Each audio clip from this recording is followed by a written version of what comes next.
जय हिंद। स्वागत है आपको जीएस ग्लोबल स्टडी में। आज हम लोग पढ़ने वाले हैं क्लास 10th की एसएसटी, जिसमें हमारा चौथा चैप्टर है कृषि।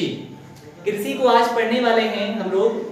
कृषि देखते हैं कि यहाँ पर कृषि को पढ़ेंगे और साथ ही साथ कृषि भारत में विभिन्न प्रकार की फसलें वो भी पढ़ना है और कृषि के प्रकार भी यहाँ पर हमको पढ़ना है। ठीक, तो चलिए हम अपना क्लास स्टार्ट करते हैं। कृषि, तो कृषि की अगर बात की जाए तो भारत में कृषि का अगर विकास क्रम देखते हैं तो कृषि का विकास क्रम लगभग 7000 से लेकर 13000 ईसा पूर्व में 7000 से लेकर 13000 ईसा पूर्व में से कृषि प्रारंभ हुआ, जब मानव में धीरे धीरे सभ्यता आई और मानव में धीरे धीरे डेवलपमेंट हुए। क्योंकि मानव जो आज जैसा मानव है, ये मानव पहले ऐसा ना होकर मानव का आकार कुछ और था। अगर देखें हम प्राचीन इतिहास में जाते हैं, अगर वहां पर मानव देखते हैं तो आग की खोज हुई उस समय के मानव में और आज के मानव में काफी भिन्नता देखने को मिलती है। लेकिन जब मानव ने सभ्यता आई, मानव ने सबसे पहले तो मानव ने अपने भोजन को इकट्ठा करने के लिए यानी खाने के लिए सबसे पहले मानव ने कृषि करना ही प्रारंभ किया। तो मानव ने जो कृषि प्रारंभ किया वो लगभग 7000 से 13000 ईसा पूर्व के पहले कृषि का विकास हुआ। धीरे धीरे आज भी ये परिवर्तन जारी है और कृषि में जब 13000 ईसा पूर्व ईसा के जन्म से 13000 साल पहले जो कृषि हो रही थी और आज जो कृषि हो रही है, इसमें लगातार परिवर्तन हो रहे हैं। इन परिवर्तनों को हमको यहाँ पर पढ़ना है कि कृषि में हुए विकास यानी कृषि का डेवलपमेंट कैसे हुआ। क्योंकि कृषि यहाँ पर देखते हैं कि जिस प्रकार की कृषि यहाँ पर थी 7000 साल पहले, उस प्रकार की कृषि आज नहीं हो रही है। आज कृषि के क्षेत्र में काफी सुधार हुआ है, हरित क्रांति आ गई है, लेकिन उससे पहले की कृषि को हम लोगों को देखना है। अगर भारत में देखें तो भारत में आज भी भारत की लगभग 2/3 जनसंख्या ऐसी है जो केवल और केवल कृषि कार्यों में लगी हुई है। अगर बात करें तो भारत की यहाँ पर एक कृषि प्रधान देश है भारत, और कृषि प्रधान देश के साथ साथ भारत में खाद्यान्नों की कमी कृषि क्षेत्र से ही पूरी की जाती है और साथ ही साथ कृषि क्षेत्र से ही कई सारे उद्योगों में भी कच्चे माल के रूप में कृषि का प्रयोग सीधा किया जाता है। तो कृषि का प्रयोग कच्चे माल के रूप में भी होता है। जैसे अगर कपड़ा बनाना है तो कपड़ा कैसे बनेगा, उससे के लिए कपास चाहिए। तो कपास कहाँ से आएगा? कपास कृषि क्षेत्र से ही आएगा। यानी उद्योगों में भी कृषि का महत्वपूर्ण योगदान है। तो देखते हैं हम कि कृषि के प्रकार, उसके बाद में फिर भारत में देखेंगे। अभी भारत के परिप्रेक्ष्य में न होकर ये हम लोग पढ़ेंगे पूरी वर्ल्ड लेवल पर कि कृषि के प्रकार। तो मुख्यतः जो भी कृषि है, ये हमारी 3 प्रकार की कृषि को यहाँ पे हमको पढ़ना है। पहली प्रकार है हमारा प्रारंभिक जीविका निर्वाह कृषि, दूसरा है हमारा गहन जीविका निर्वाह कृषि और तीसरा हमको वाणिज्यिक कृषि। इन 3 कृषि को हमें यहाँ पर पढ़ना है और साथ ही साथ ये देखना है हमें कि इन कृषि में जो विकास हुआ और उस विकास क्रम को भी यहाँ पर देखना है। तो सबसे पहला प्रकार हम लोग देखते हैं यहाँ पर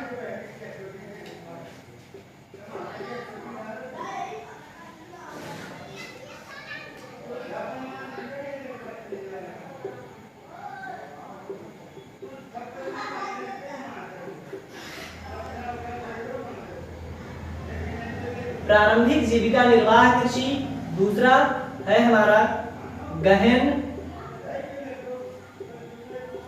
जीविका कृषि और तीसरा हमको जो पढ़ना है वो है वाणिज्यिक कृषि।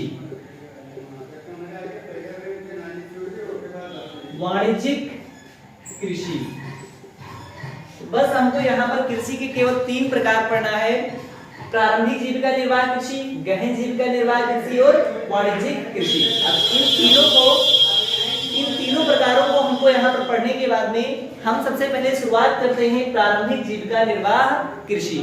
तो प्रारंभिक जीविका निर्वाह कृषि के अंतर्गत देखते हैं कि ये वे कृषि हैं जो केवल और केवल पेट भरने के लिए किया जाता था। आज भी भारत के बहुत सारे क्षेत्रों में केवल प्रारंभिक कृषि का प्रचलन है, और भारत में ही नहीं बल्कि दुनिया के जितने भी पिछड़े देश हैं, यानी जो भी क्षेत्र पिछड़ा हुआ है, वहां पर प्रारंभिक जीविका निर्वाह कृषि होता है।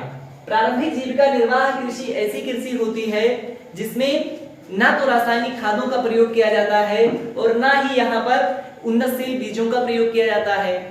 प्रारंभिक में यहाँ पर एक आदिम तरीके से कृषि की जाती है। यहाँ पर जो जुताई के लिए लकड़ी के हल का प्रयोग किया जाता है और यहाँ पर पुराने बीजों का प्रयोग किया जाता है, जो कई साल जो खेत में एक बार उगता है उसी में से थोड़ा भाग बचा के रख लिया जाता है, अगले साल उसकी फिर से बुआई कर दी जाती है। तो इस प्रकार से यानी ये प्रारंभिक, इसका उत्पादन बहुत कम होता है और यहाँ पर उत्पादन बिल्कुल कम होगा, तो यहाँ पर केवल और केवल खाने भर के लिए कृषि का उत्पादन हो पाता है।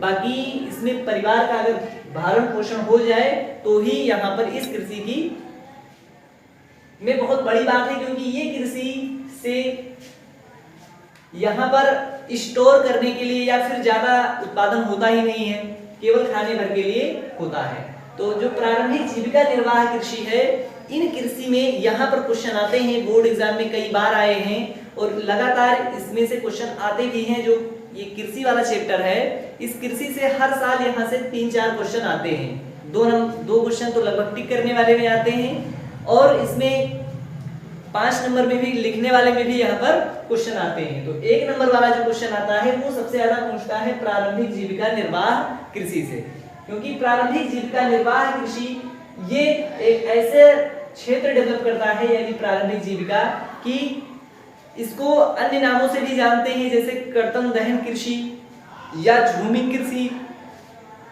इस कृषि में जंगल के किसी बड़े क्षेत्र को, वहां के वनों को काट के उस जमीन को वहां पर पेड़ पौधों को काट के जला दिया जाता है, उसका जो राख होता है उसी खेत में बिखेर दिया जाता है और फिर उस भूमि को उपजाऊ बनाते हैं। और उस भूमि पर कृषि तब तक करते हैं जब तक कि उस भूमि की उपजाऊपन यानी उर्वरा शक्ति समाप्त नहीं हो जाती। जैसे ही उस भूमि की उर्वरा शक्ति समाप्त हो जाएगी, उस खेत को छोड़ दिया जाएगा और फिर जाके आगे दूसरा जंगल साफ किया जाएगा, वहां पर कृषि के लिए खेत तैयार किया जाएगा और फिर जब उसकी उर्वरा शक्ति समाप्त होगी उसको ऐसे ही छोड़ दिया जाएगा। तो इसी को बोलते हैं प्रारंभिक जीविका निर्वाह कृषि।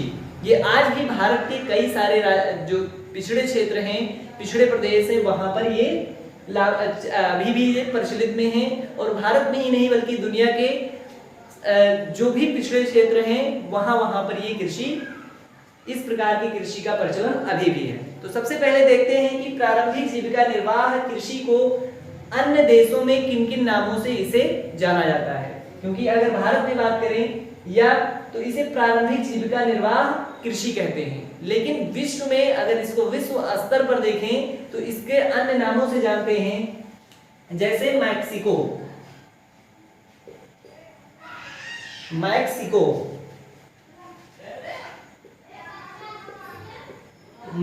और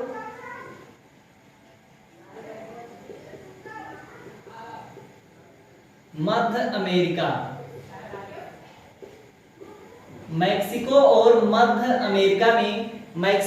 मध्य अमेरिका में इसे मिल्पा के नाम से जाना जाता है, यानी इसे क्या कहते हैं, मिल्पा।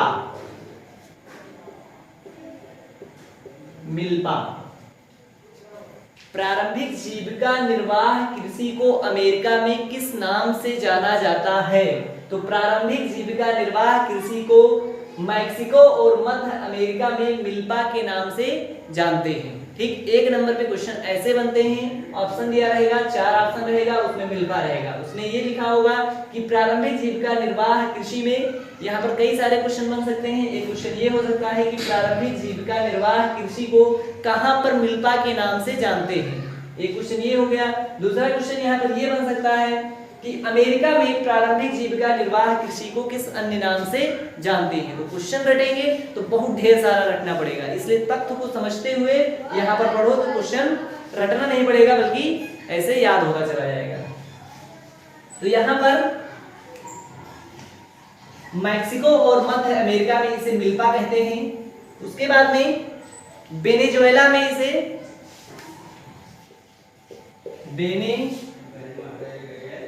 वेनेजुएला में इसे किस नाम से जानते हैं? तो वेनेजुएला में इसे कोनुको के नाम से जानते हैं। कोनुको, वेनेजुएला में इसे कोनुको के नाम से जाना जाता है। प्रारंभिक जीविका निर्वाह कृषि को वेनेजुएला में कोनुको के नाम से जानते हैं। उसके बाद में इसे ब्राजील में इसे रोका के नाम से जाना जाता है। ब्राजील में इसे रोका, ब्राजील में रोका। ब्राजील वाला इसको गोला कर लेना है, बहुत ही इंपॉर्टेंट है, कई बार आया हुआ है। ये भी इंपॉर्टेंट है, ये भी आया हुआ है।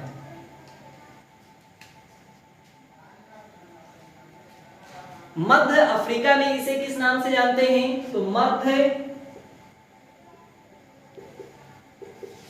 मध्य अफ्रीका में इसे किस नामों से जानते हैं? मध्य अफ्रीका में इसे मसोले के नाम से जाना जाता है। कौन सा नाम होगा? मसोले, मशोले। मध्य अफ्रीका में इसे मसोले के नाम से जानते हैं। उसके बाद इंडोनेशिया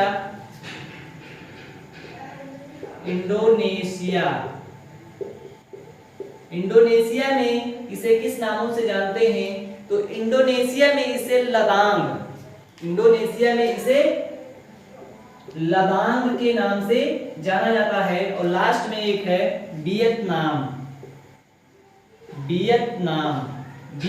में इसे किस नाम से जानते हैं? तो वियतनाम में इसे रे के नाम से जाना जाता है। ठीक, तो ये इतना याद कर लेना। ये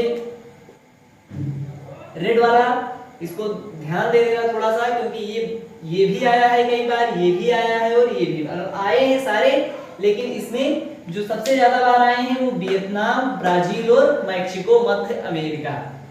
लेकिन इंपॉर्टेंट इतना है, तो इसको पूरे को लिखना और सारा इंपॉर्टेंट है। एक बार इसको फिर से रिवाइज करते हैं। तो प्रारंभिक जीविका निर्वाह कृषि को मैक्सिको और मध्य अमेरिका में मिल्पा के नाम से जाना जाता है। वेनेजुएला में इसे कोनोको के नाम से जाना जाता है।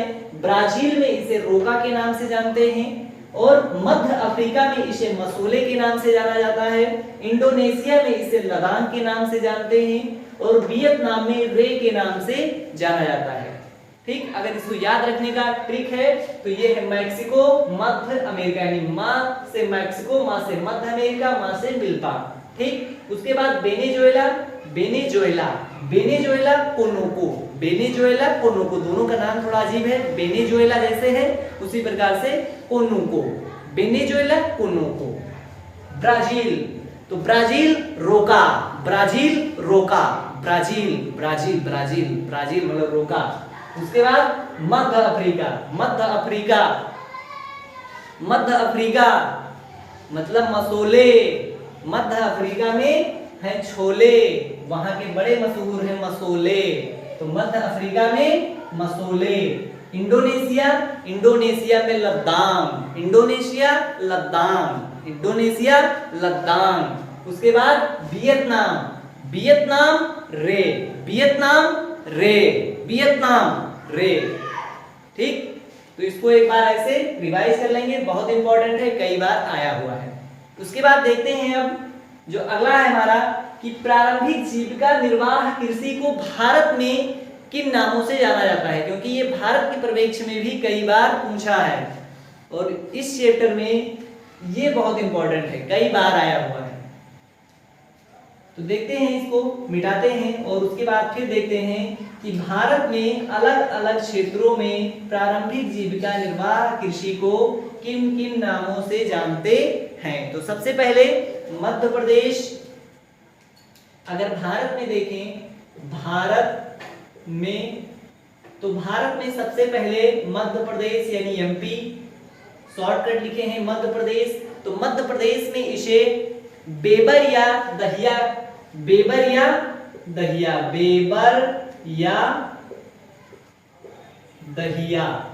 मध्य प्रदेश में बेबर या दहिया के नाम से जानते हैं। उसके बाद में मध्य प्रदेश के बाद में आंध्र प्रदेश, तो आंध्र प्रदेश में पोंडू या पेंडा, आंध्र प्रदेश में पोंडू या पेंडा। उसके बाद में आंध्र प्रदेश के बाद में उड़ीसा, उड़ीसा, उड़ीसा में इसे किस नाम से जानते हैं? तो उड़ीसा में इसे पामाडाबी, पामाडाबी, पामाडाबी या पामाडाबी, पामाडाबी या कोमान, पामाडाबी या कोमान या पामाडाबी, कोमान या बरिंगा, बरिंगा, पामाडाबी या कोमान या बरिंगा के नाम से उड़ीसा में जाना जाता है। उसके बाद में उड़ीसा के बाद में पश्चिमी घाट, पश्चिमी घाट,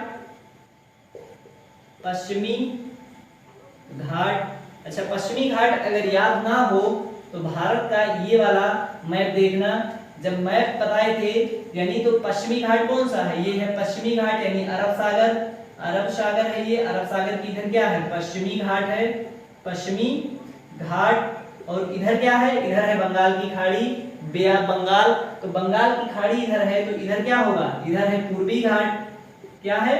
पूर्वी घाट। तो इधर बंगाल की खाड़ी, नीचे है इस वाले क्षेत्र को बोलते हैं हिंद महासागर, हिंद महासागर।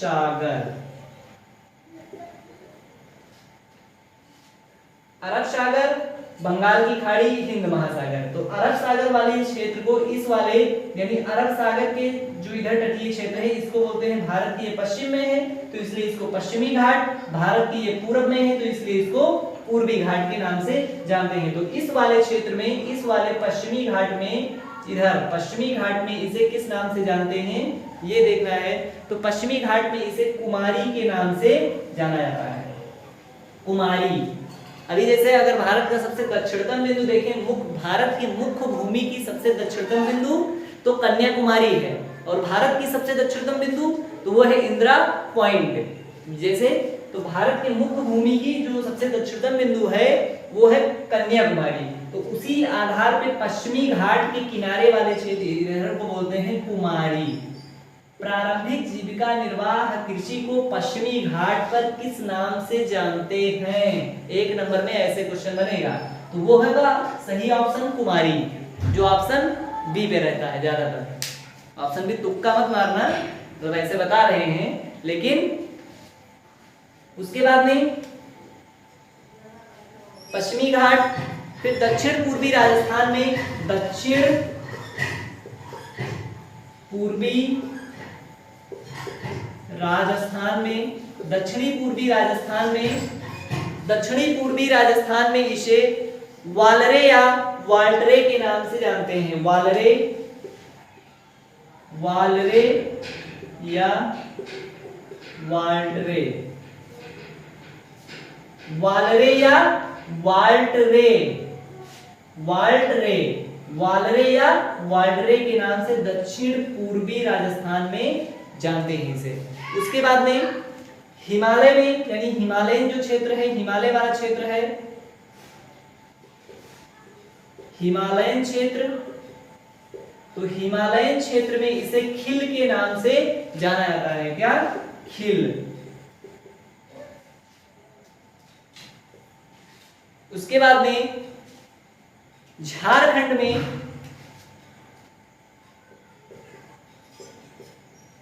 झारखंड में इसे किस नामों से जाना जाता है?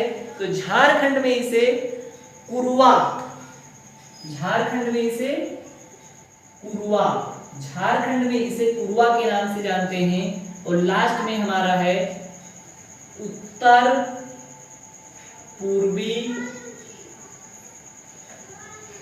प्रदेश। भारत का जो नॉर्थ ईस्ट वाला क्षेत्र है, अगर मैप पे देखें तो नॉर्थ ईस्ट वाले क्षेत्र, तो भारत का जो इधर वाला पार्ट है ना, इधर, तो ये वाला जो लास्ट में है, इधर बांग्लादेश के इधर जितने भी राज्य हैं, तो उधर 7 राज्य हैं, जिसमें आंध्र प्रदेश जो इधर हो गया, असम हो गया, फिर उसके बाद में असम, अरुणाचल प्रदेश, नागालैंड, मिजोरम, मेघालय, मणिपुर, तो इधर 7 राज्य हैं। तो इन 7 राज्यों में जो इसी को उत्तर पूर्वी राज्य, उत्तर पूर्वी प्रदेश या उत्तर पूर्वी राज्य कहते हैं। ठीक, इसको 7 सिस्टर भी बोलते हैं, इसको 7 सिस्टर, क्योंकि ये 7 राज्य हैं यहाँ पर, तो इस 7 राज्यों को 7 सिस्टर भी कहा जाता है। तो यहाँ पर उत्तर पूर्वी प्रदेश में इसे किस अन्य नाम से जानते हैं, तो इसे झूम, झूम या झूमिंग, झूम या झूमिंग कृषि के नाम से जानते हैं इसे। ये सारे के सारे कृषि हैं, कुरवा कृषि, खिल कृषि, वालरे कृषि, कुमारी कृषि, पामाडाबी या कोमान या बारिंगा कृषि, पोंडू या पेंडा कृषि, बेबर या दहिया कृषि। एक बार इसको दोबारा से देखते हैं कि भारत में प्रारंभिक जीविका निर्वाह कृषि के अन्य नाम, भारत में अलग अलग स्थानों पे प्रारंभिक जीविका निर्वाह कृषि के अलग अलग नामों से इसे जाना जाता है, जिसमें भारत में मध्य प्रदेश में बेबर या दहिया कृषि, आंध्र प्रदेश में पोंडू या पेंडा कृषि, ओडिशा में पामाडाबी या कोमान या बरिंगा कृषि,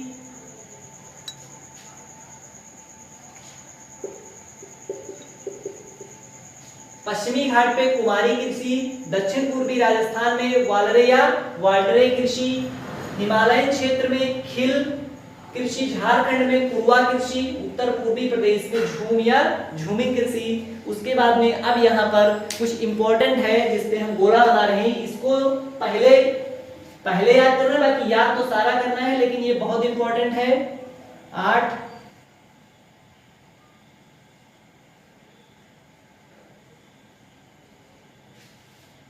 तो ये 4 जो है ये बहुत इंपॉर्टेंट है, और ये वाला कई बार आया हुआ भी है, झारखंड वाला और ये उत्तर पूर्वी प्रदेश वाला। हिमालयन क्षेत्र का भी आ सकता है, हिमालय साल भर यहाँ पर जो सदाबहार वन पाए जाते हैं, यानी खिला रहता है, तो इसीलिए इसको बोलते हैं खिल। हिमालय से याद रखना, खिल, बारिश ज्यादा होती है, कभी यहाँ पर सूखा नहीं पड़ता, तो ये खिला रहता है, यानी खिल, हिमालयन खिल। हिमालय क्या है, खिला हुआ है, तो खिल। झारखंड पूर्वा, झारखंड पूर्वा, झारखंड पूर्वा। फिर उत्तर पूर्वी प्रदेश सबसे आसान है, झूम या झूमिंग कृषि। ऐसे लिखने वाले में भी आता है कि झूमिंग कृषि का वर्णन कीजिए, या झूमिंग कृषि पर टिप्पणी कीजिए, या प्रारंभिक जीविका निर्वाह कृषि का उल्लेख कीजिए। ऐसे बहुत सारे क्वेश्चन बन सकते हैं इस वाले चैप्टर से, ठीक, इस वाले पॉइंट से। चलो फिर इसको मिटाते हैं और फिर आगे देखते हैं।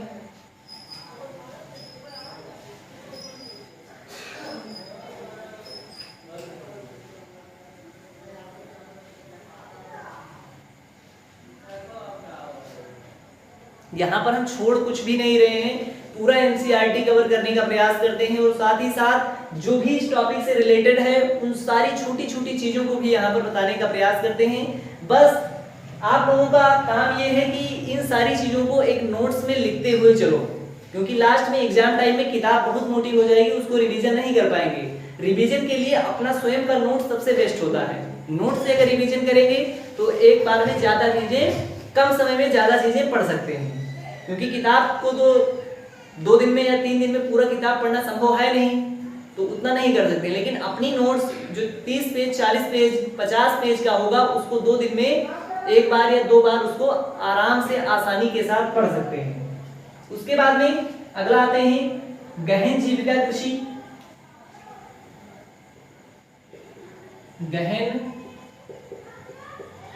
जीविका कृषि, गहन जीविका कृषि का अर्थ होता है कि यहाँ पर इस कृषि का ये कृषि बोई जाती है, यहाँ पर केवल परिवार का पालन पोषण के लिए बोया, यानी यहाँ पर इसका उत्पादन बिल्कुल आदिम तरीके से इसको बोया जाता है। इसमें उत्पादन इतना हो ही नहीं पाता है कि यह इसमें थोड़ा बहुत बचत हो पाए, यानी ये केवल खाने भर के लिए होता है, वो भी बहुत ज्यादा बोते हैं तो बहुत थोड़ा सा मिलता है। ठीक, उसके बाद में फिर देखते हैं गहन जीविका कृषि।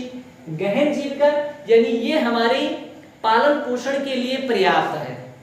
ठीक, ये कृषि हमारे पालन पोषण के लिए यानी हमारी जरूरतों के लिए ये कृषि, इसमें इतना उत्पादन हो जाता है कि हमारी जरूरतें पूरी हो सके, यानी इसको हम बेच नहीं सकते, केवल खाने भर के लिए हमारी जरूरतों को पूरा कर सकता है, तो इसे गहन जीविका कृषि कहते हैं।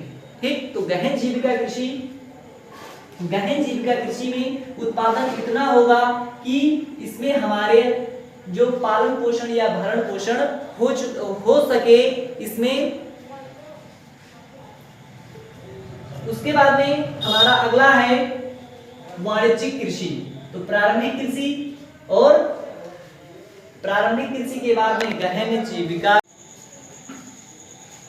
चलिए देखते हैं फिर गहन जीविका कृषि। तो गहन जीविका कृषि, इसमें उत्पादन इतना होता है कि हमारा जीवन यापन हो सके, और इसमें रासायनिक खादों का प्रयोग और उन्नतशील बीजों का प्रयोग, और जो भी यहाँ पर खरपतवार नाशक जितने भी जो दवाएं आती हैं या यंत्र आते हैं, आधुनिक यंत्र और सिंचाई के जितने भी साधन होते हैं, उन सब का प्रयोग यहाँ पर किया जाता है। और इसे ज्यादातर क्षेत्रों में, ज्यादा क्षेत्र में यानी कुल कृषि में जो भी क्षेत्र है उसमें सबसे ज्यादा क्षेत्र जो है वो गहन जीविका कृषि का आता है। उसके बाद में अब हम देखते हैं इसमें वाणिज्यिक कृषि। तो वाणिज्यिक कृषि का इसका प्रयोग यहाँ पर केवल और केवल लाभ कमाने के उद्देश्य से इस कृषि की बुआई की जाती है। ठीक, जैसे इसमें भी जो गहन जीविका निर्वाह कृषि है, इसमें केवल और इसमें अंतर केवल इतना है कि इसको उगाएंगे तो केवल खाने भर का होगा, यानी हमारा जीवन यापन होगा और अच्छे से होगा। इससे तो बहुत कम होता है, लेकिन इससे अच्छे से हमारा जीवन यापन होगा। इसको हम बाजार में बेचने भर का उत्पादन नहीं कर पाते हैं, लेकिन वही कृषि का उत्पादन अगर यहाँ पर ज्यादा हो गया तो इसको अगर हम लाभ के उद्देश्य से इसको बोते हैं और इसको बेचकर हम लोग नगद प्राप्त करते हैं, तो इसी को बोलते हैं नगदी कृषि या व्यापारिक कृषि या वाणिज्यिक कृषि। ये तीनों नाम एक ही हैं। ठीक, तो ऐसी कृषि जिसका प्रयोग हम केवल और केवल लाभ कमाने के उद्देश्य से बोते हैं उसे वाणिज्यिक कृषि कहते हैं। अब वाणिज्यिक कृषि कई प्रकार की हो सकती है, जैसे अभी यहाँ पर एग्जाम में आता है कि गन्ना किस प्रकार का फसल है, ऑप्शन में देंगे गहन जीविका या वाणिज्यिक। तो गन्ना क्या है, एक प्रकार का वाणिज्यिक फसल है, उसको बेच के हमको केवल और केवल लाभ कमाना है। और तंबाकू क्या है, एक नकदी फसल है, उसको बेच के हमें केवल लाभ कमाना है। लेकिन कुछ स्थानों पे जैसे मान लो यहाँ पर गेहूं क्या है, गेहूं यहाँ पर जो जीविका के लिए यहाँ पर प्रयोग किया जाता है। लेकिन अगर गेहूं का उपयोग बहुत ज्यादा हो गया, अगर उसको हम लोगों ने बेच दिया, यानी उसका प्रयोग हमने लाभ कमाने के उद्देश्य से किया, तो गेहूं किस कैटेगरी में आ जाएगा, वाणिज्यिक कैटेगरी में आ जाएगा। तो कोई कृषि ऐसी होती है जो यहाँ पर तो वाणिज्यिक होगी, यानी कुछ क्षेत्र में वह कृषि वाणिज्यिक होगी, लेकिन कुछ क्षेत्र में वह कृषि वाणिज्यिक नहीं होती। वही कृषि जैसे मान लो गेहूं का प्रयोग, अगर मान लो ये कोई क्षेत्र है यहाँ और एक क्षेत्र यहाँ है, ठीक, इस क्षेत्र में गेहूं बहुत ज्यादा होता है। अगर गेहूं यहाँ पर बहुत ज्यादा होता है तो यहाँ पर गेहूं को इतना ज्यादा बोएंगे और उसको हम लोग लाभ के उद्देश्य से बोएंगे और इसको बेच के हमें लाभ की प्राप्ति होगी। लेकिन अगर वही गेहूं यहाँ पर नहीं होता है तो यहाँ की गेहूं क्या होगा, इस वाले भौगोलिक क्षेत्र की गेहूं हमारा गहन जीविका निर्वाह होगा और इस भौगोलिक क्षेत्र की गेहूं हमें वाणिज्यिक कृषि के अंतर्गत आएगा। ठीक, यानी फसल एक बस केवल भौगोलिक क्षेत्र अंतर हो गया तो यहाँ पर नगदी और गहन जीविका में चेंजेस हो जाता है। लेकिन कुछ फसलें ऐसी होती हैं जो केवल और केवल नगदी के लिए ही बोया जाता है, जैसे गन्ना। अभी गन्ना चाहे इस क्षेत्र में बो चाहे इस क्षेत्र में बो, गन्ना का प्रयोग हम लोग सीधे कर ही नहीं सकते, उसको तो बेचेंगे ही बेचेंगे। तंबाकू को तो बेचना ही बेचना है, ठीक। ऐसा नहीं कि तंबाकू की जो है कमी हो गई या शॉर्टेज है तो तंबाकू को रख ले। तंबाकू को रख के करेंगे क्या, उसको तो केवल नकदी के रूप में प्रयोग करना है, उसको केवल बेचना ही बेचना है, ठीक। उसी प्रकार से अगर यहाँ पर देखें चावल के संदर्भ में देखें तो हरियाणा पंजाब पश्चिम बंगाल, तो यहाँ चावल की कृषि ज्यादा होती है। लेकिन अगर यही बात की जाए तो यहाँ पर चावल क्या होगा, पंजाब में हो गया, हरियाणा में हो गया, उत्तर प्रदेश हो गया और पश्चिम बंगाल हो गया, यहाँ पर चावल का उत्पादन ज्यादा होगा, तो इसलिए चावल आएगा कहाँ पर, वाणिज्यिक में। लेकिन कोई ऐसा क्षेत्र होगा जहाँ पर चावल बहुत कम होगा, ठीक। अगर यही देखिए, अगर हम साउथ इंडिया की ओर चले या राजस्थान में जाएं तो राजस्थान में क्या होगा, चावल बहुत कम होगा। तो जब राजस्थान में चावल कम होगा तो वो किस में आएगा, वही चावल जो यहाँ वाणिज्यिक था वही चावल यहाँ पर बन गया गहन जीविका निर्वाह या जीविका निर्वाह कृषि, ठीक। तो ये थी हमारी कृषि के प्रकार। अब हमको आगे देखना है शस्य प्रारूप। जो शस्य प्रारूप है यानी यहाँ पर ऋतुओं के अनुसार कृषि को बांटेंगे।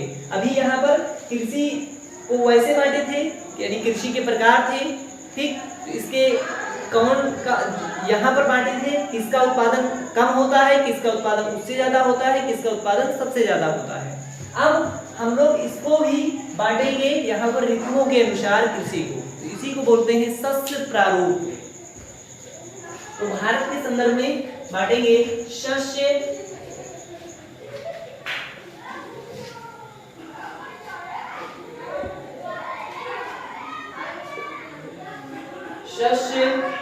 प्रारूप। शस्य प्रारूप में अगर देखें, इस भारत के संदर्भ में अगर देखते हैं शस्य प्रारूप यानी अगर इसको ऋतु के अनुसार कृषि को बांटते हैं तो भारत के बारे में पहले जानते हैं कि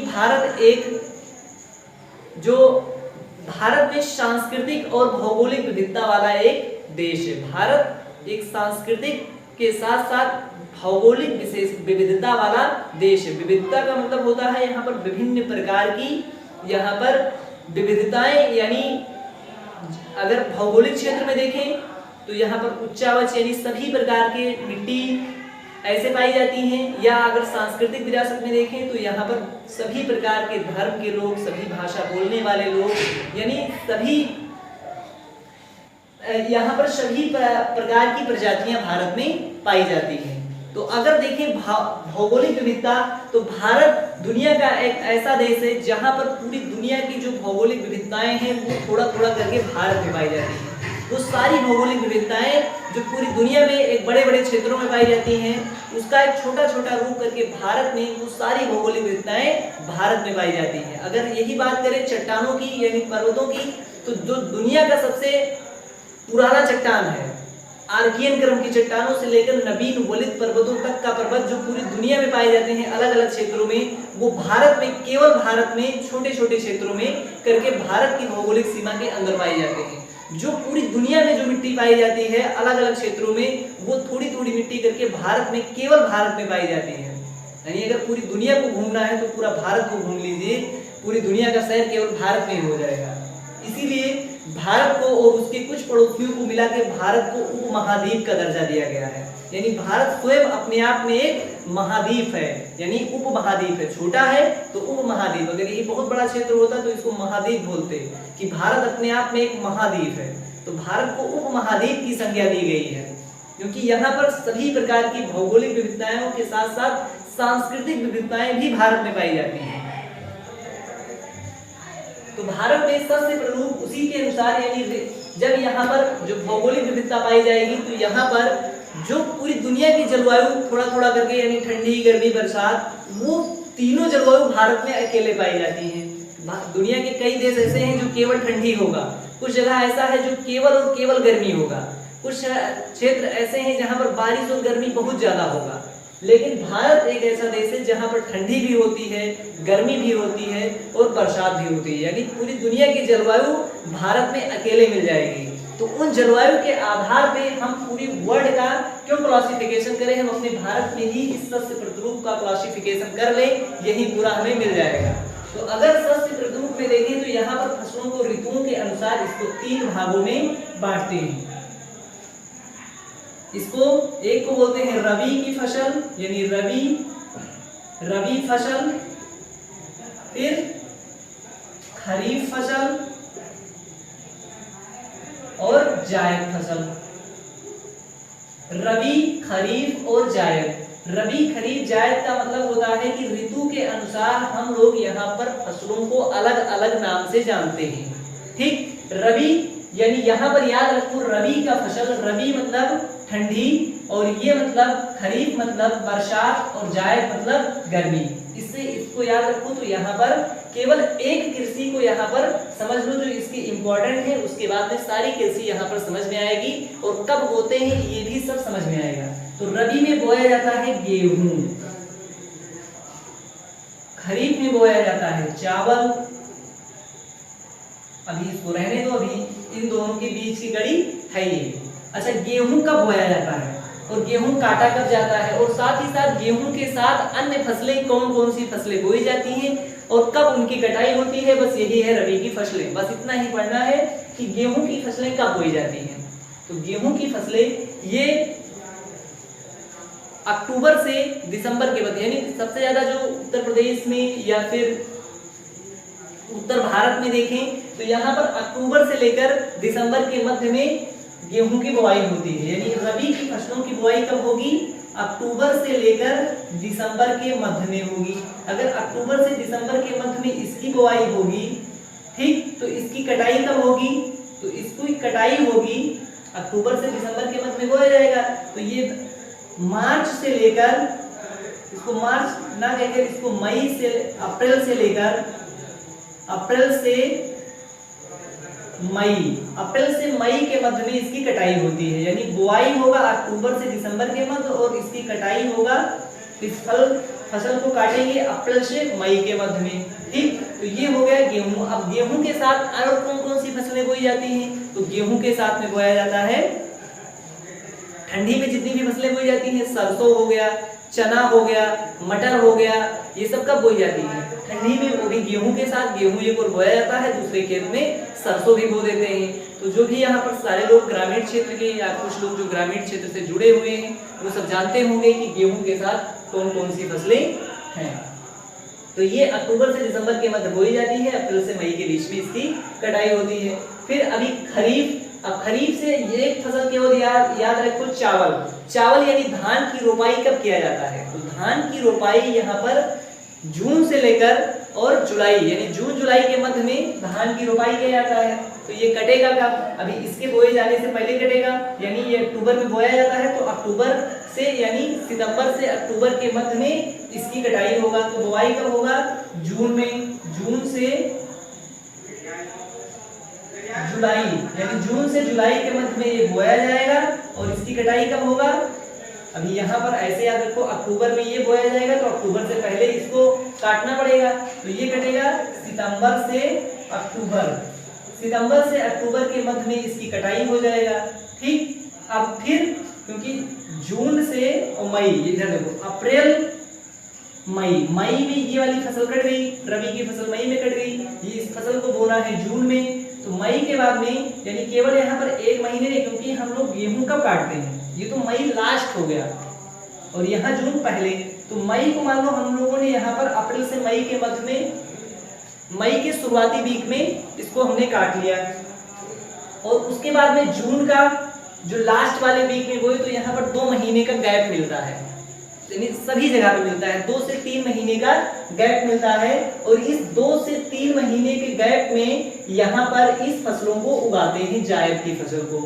ठीक, तो जो मई से और जून, यानी कि मई के बाद जून ही आता है, लेकिन अगर शुरुआत का एक हफ्ता इधर ले लो और लास्ट का एक हफ्ता, तो लगभग 1 महीना ये 1 महीना ये, 2 महीने का टाइम मिलता है। तो इन 2 महीनों से, यानी 2 महीना केवल जो है ऑफिशियली है, यहाँ पर लगभग 3 महीने तक खेत एकदम खाली पड़ा रहता है। तो उन 3 महीनों में ये जायद की कृषि की जाती है। ठीक, तो ये जायद की कृषि कब की जाती है, ये अप्रैल मई में इसकी बुआई की जाती है और जून जुलाई, यानी लगभग जुलाई के फर्स्ट वीक तक इसकी कटाई होता है, यानी जून के लास्ट और जुलाई के फर्स्ट वीक तक इसकी कटाई हो जाता है।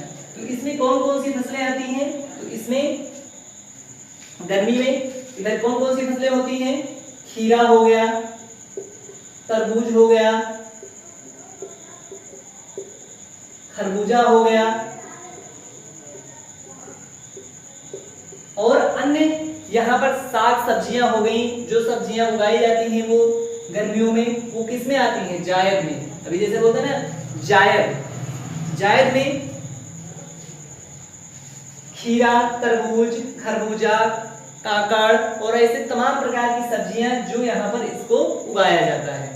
ठीक, तो ये है जायद की फसलें। और रबी की फसलों में गेहूं के साथ जो भी फसलें बोई जाती हैं, इधर खरीफ में चावल के साथ जो भी फसलें बोई जाती हैं। चावल के साथ क्या क्या बोया जाता है? तो चावल के साथ में अभी यहाँ पर मक्का भी बोया जाता है। मक्का तो तीनों मौसम में होता है, लेकिन ऑफिशियली जो इसको रखते हैं क्लासिफिकेशन करके, वो रखते हैं खरीफ के अंतर्गत। ठीक, क्योंकि जो मक्का अब एक ऐसा फसल बन गया है इसको रबी में भी उगा सकते हैं, जायद में भी उगा सकते हैं, इसमें तो उगता ही उगता है, लेकिन इसको मानते किसमें हैं? इसको मानते हैं हम खरीफ की फसल। ठीक, मक्का को। आई होप कि आपको ये वीडियो पसंद आया होगा। आज का क्लास हम यहीं पर समाप्त करते हैं, फिर मिलते हैं अगले क्लास में और फिर अगले इसके आगे कंटिन्यू करेंगे अगले क्लास में।